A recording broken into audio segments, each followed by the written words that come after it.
ब्रह्मचर्य अत्यंत आवश्यक है। नींद पर काबू पाने के लिए, शरीर पर शासन करने के लिए, मन पर शासन करने के लिए, दिव्य आनंद का अनुभव करने के लिए ब्रह्मचर्य नींव है, नींव। अगर आप ब्रह्मचर्य रहोगे तो ब्रह्मचर्य में इतनी सामर्थ्य है कि एक बार जो सुन लिया गया वो जीवन भर याद रहा, स्मृति जागृत हो जाती है। हम जो बार बार पढ़ते हैं याद नहीं होता ना, उसका कारण ब्रह्मचर्य कीमता है। एक बार बोला वह कभी भी जीवन में। ब्रह्मचर्य बहुत जोर का एक यम है। आपका जीवन ब्रह्मचर्य ही अमृत है और आपका जीवन ब्रह्मचर्यहीन ही मृत्यु है। परम पवित्र विचार वाला, परम पवित्र आहार वाला, परम पवित्र जब आपकी चेष्टाएं, तब इस महान शक्ति को धारण किया जाता है। जो हमारी संसार की तरफ वृत्तियां बढ़ रही हैं उनको तत्काल रोका जा सकता है। निष्ठा में ताकत है। ये निष्ठा बिना धारण किए वाक्येंद्री पावन नहीं होगी। वाक्येंद्री पावन नहीं होगी तो उसी में विराजमान रसेंद्री भी अपावन रहेगी। रसेंद्री बिगड़ी हुई है तो जनेंद्री को शासन में ले ही नहीं सकते, अर्थात समस्त इंद्रियां आपको अपने अधीन कर लेंगी। जो इंद्रियों के अधीन होता है उससे पापाचरण बनता है, जिससे पापाचरण बनता है उसकी दुर्गति होती है। यदि आप ब्रह्मचारी नहीं हैं तो आप अध्यात्म विद्या को धारण नहीं कर सकते। इसमें आपके एक एक आचरण, एक एक इंद्री जब शास्त्र सम्मत चलेगी तब आप अध्यात्म विद्या को जान पाएंगे। ब्रह्मचारी के हृदय में एक ऐसी अध्यात्म शक्ति होती है, कहीं कोई कभी भय नहीं लगता, कहीं भी। उसको थोड़ा रोकना होगा, थोड़ा सहना होगा। उसको रोकने सहने के लिए नाम जप और आसन जरूर, क्योंकि ब्रह्मचर्य एक तपस्या है बच्चा। ये कोई साधारण तो है नहीं तो सब कोई रह लेता। सात्विक भोजन, कब्ज ना रहना, प्राणायाम, व्यायाम, और ये पक्का समझना कि मुझे किसी भी स्थिति में ब्रह्मचर्य भंग नहीं करना। निराशा और उदासीपन ये तो छूना नहीं चाहिए यार। हार जाए तो भी जैसे जीत पे उत्साह, ऐसे उत्साह होना चाहिए।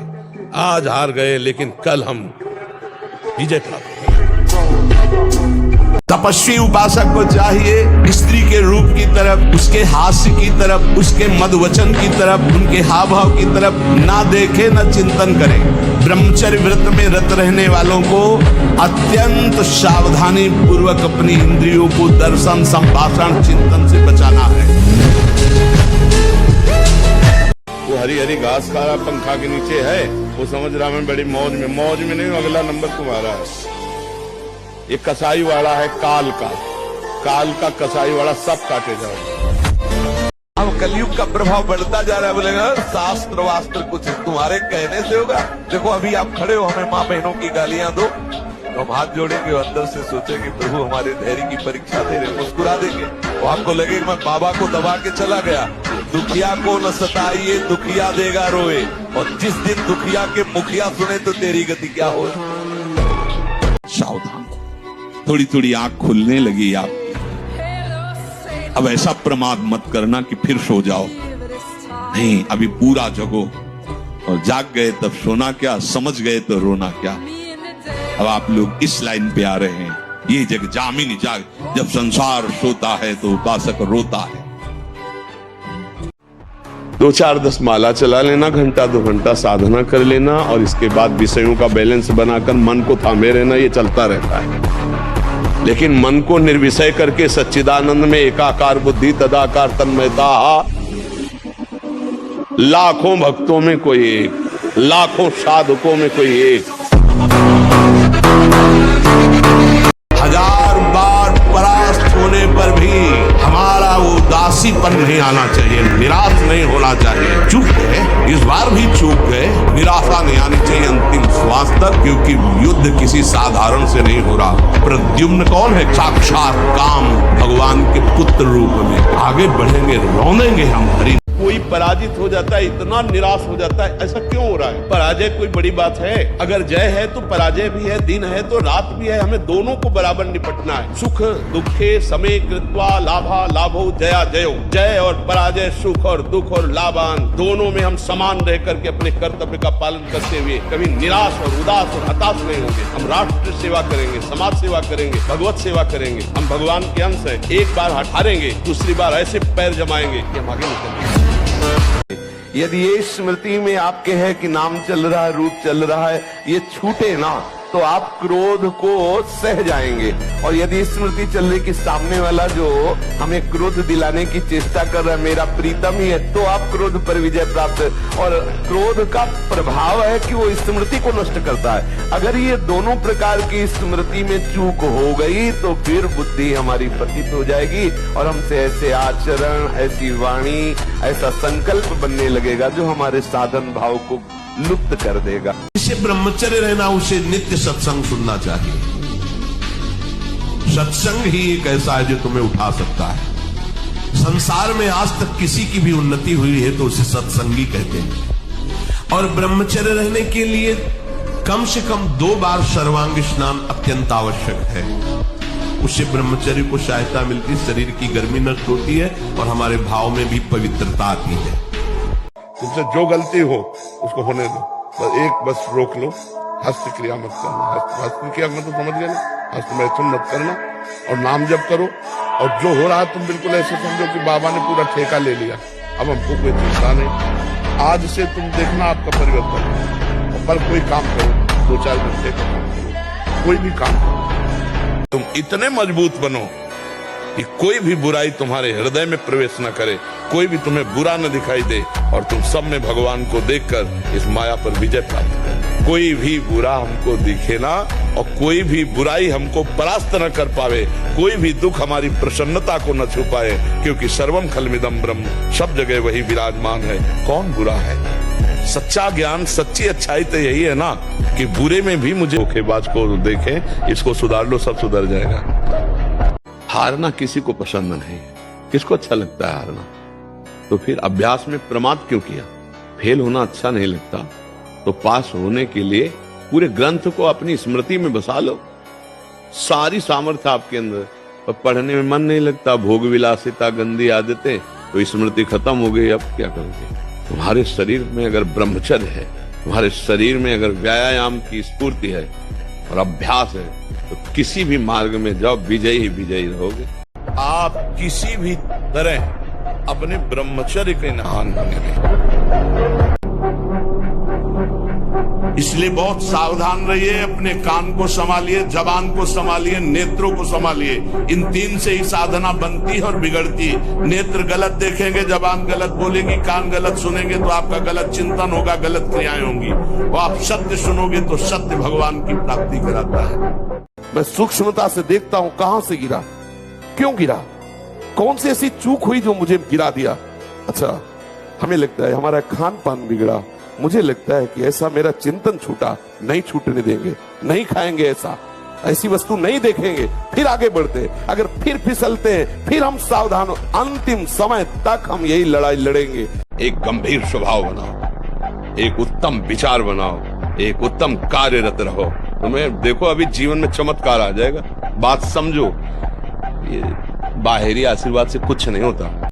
निराश, हताश, उदास, ये सब इधर से नहीं, पूर्ण प्रसन्नता धारण करो। कोई तुम्हें परास्त नहीं कर सकता। ये मन की चालों पे मत फंसो। बोले बहुत जलाता, उस समय देखो ना किसको जला रहा है, कौन जल रहा है, उस समय देखो तो साधना किस बात की कर रहे हो।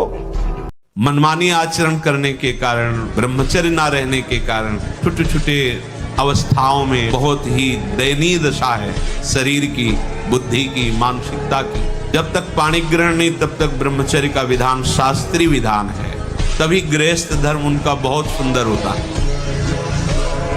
ब्रह्मचर्य ऐसा कैसे हो सकता है? यदि एक बार ऐसा हुआ तो 1000 बार मैं प्रयास करूंगा और इसमें विजय। वो मतलब जिद्दी स्वभाव, एक निष्ठा, उसी से आती है, उसी से। चाहे भजन मार्ग हो, चाहे संसार का मार्ग हो, अभ्यास योग युक्तेन चेतसा नान्यगामिना। हारना किसी को पसंद नहीं, किसको अच्छा लगता है हारना? तो फिर अभ्यास में प्रमाद क्यों किया? तुम्हारे शरीर में अगर ब्रह्मचर्य है, तुम्हारे शरीर में अगर व्यायाम की स्फूर्ति है और अभ्यास है, तो किसी भी मार्ग में जाओ, विजयी ही विजयी रहोगे।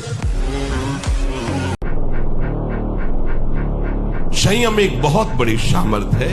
जो बच्चे इस सत्संग को सुने वो खुद अपने हृदय में देख ले कि हमारा जो उनसे प्रार्थना करना है कि दोस्त बनाओ, हम निषेध नहीं करते। क्या हम हमारे 4 बहनें हो, हम उनके बीच में रहते हो तो हमें काम सताएगा क्या? क्या तुम ऐसे दोस्त नहीं बन सकते क्या? क्या जरूरी है कि काम की भावना से ही किसी से दोस्ती करना?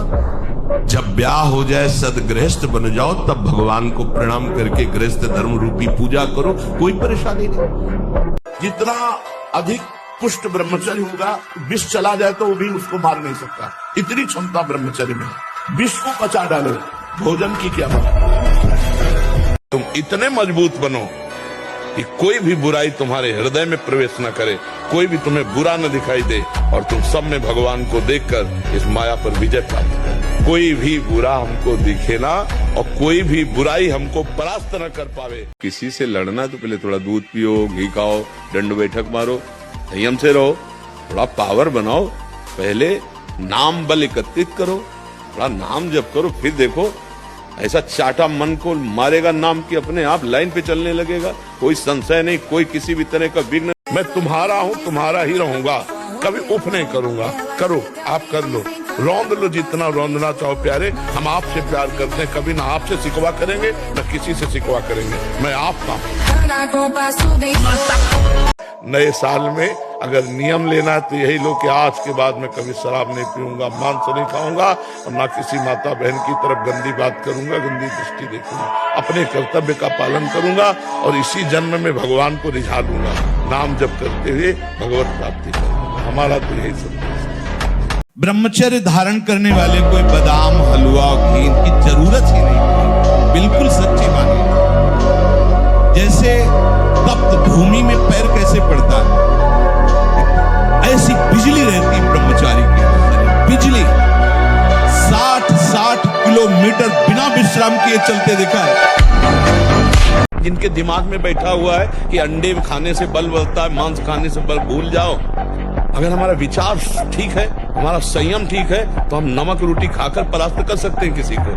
और विचार संयम ठीक नहीं तो शरीर चाहे भले बना लो, तुममें बल नहीं आने वाला, ना अध्यात्म बल आने वाला है, ना शारीरिक तेज बल आने वाला। अगर वर्जिश करो, व्यायाम करो, पवित्र भोजन करो, संयम से रहो, दैवत तो आ जाए।